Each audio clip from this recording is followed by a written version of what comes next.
Hi everyone, it's Jack back in with another video. Today I'm going to be talking about Etsy, specialist e-commerce company that sells all sorts really, lots of handmade, vintage and craft items in a wide range of sectors. Huge winner of the pandemic, $38 stock in March 2020. It was a $300 stock in November 2021, so now it's about, 8 or 9x. Now down 45% in the last 2 months to $163.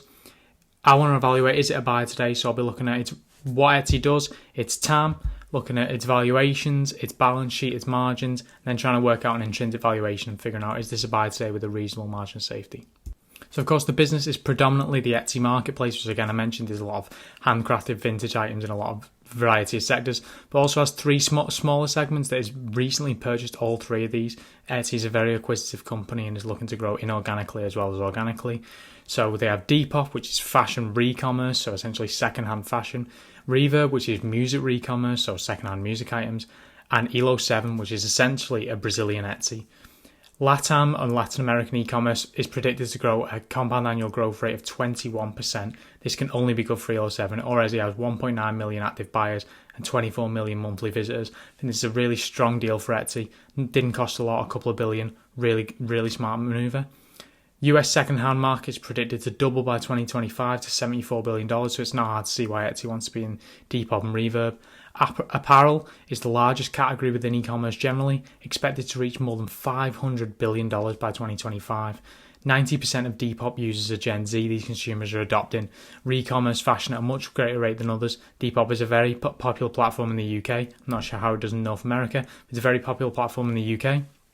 I think the combination of the three of these presents Etsy with a really strong hand in a lot of diverse markets to go along with the incredible total addressable market of the Etsy marketplace. And the sheer size of the total addressable market for Etsy is probably the most impressive bull case for this company.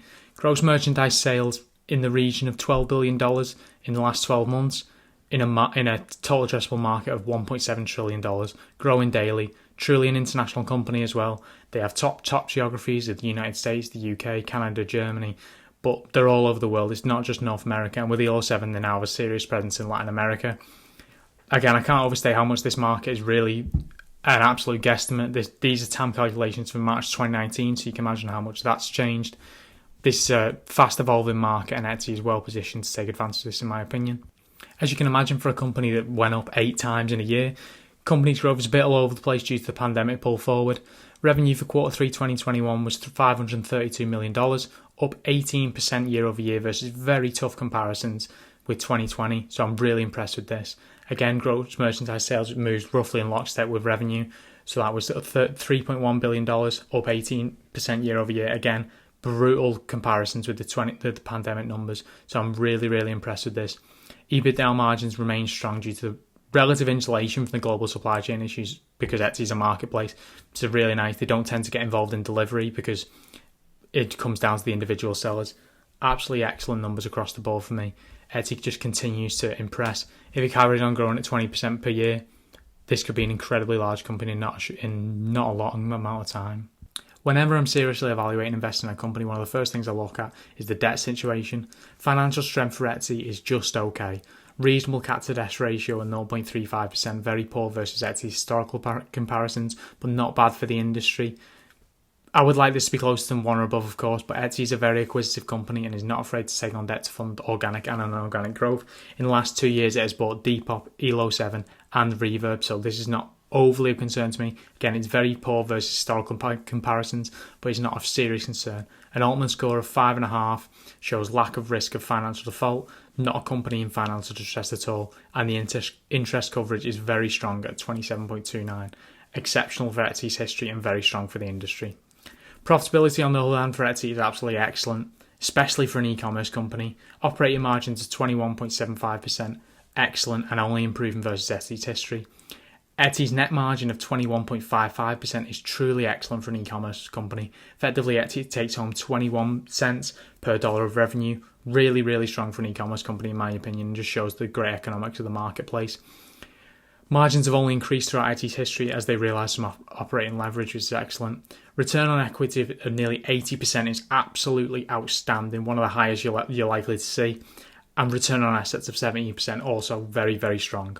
All these metrics are not only excellent for e-commerce industry, but are excellent when compared with Etsy's past values. This is a company that's truly firing all cylinders profitability-wise, and it really laying some strong foundations for the future. When looking at the most basic valuation metrics for a company, my eyes go to where everyone's go to, the PE ratio. Companies early to profitability and still spending for growth. That being said, a PE of 50 is respectable, indicates that a lot of growth is priced in, or that it is already an early stage company. It's a bit of both. It's respectable for the current growth opportunity of Etsy, in my opinion. Price sales of 10, pretty low versus historical values, but not exactly bargain basement in the current environment. Enterprise value to free cash flow of 38.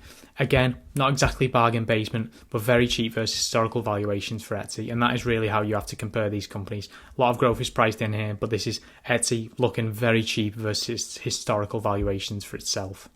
The next stage in my analysis process is doing a discounted cash flow model to try and work out a fair value, intrinsic valuation, and margin of safety. In light of the lack of consistent earnings, I believe that Etsy's earnings per share growth is best predicted in line with 5-year revenue growth of 31.5% rather than the 1-year average EPS growth of 87%, basically due to lack of consistent data. 31% revenue growth, I've inputted 30 for the growth rate just for simplicity. I've used a discount rate of 8% for the long-term return to the stock market, terminal stage growth of 4%, and that current stock price today of $163, that gave a margin of safety of 42.55% and a fair value of Etsy at $283.97. This gives significant upside to Etsy's current stock price, and for me, this is a decent margin of safety and one that I would be happy investing in this business at these prices based purely on these intrinsic valuation metrics. So to summarise, I really like the future for this company. I think it's a really strong business.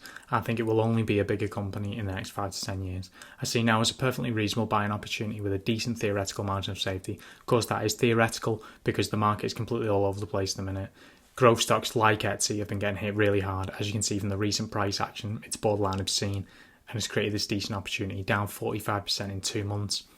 Of course, Etsy might go down a further 10, 20, maybe more percent.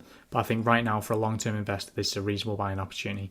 Etsy has a huge total addressable market in the trillions, growing moat with its network of loyal buyers and sellers, an absolutely excellent management team that uses capital well to expand the company's reach into new markets, as they approve with the acquisitions of Depop, Elo7 and Rebirth for sensible prices without compromising the organic growth of the business. I think this is a fantastic company. I have no doubt it will be significantly larger over the next 5, 10 and more years.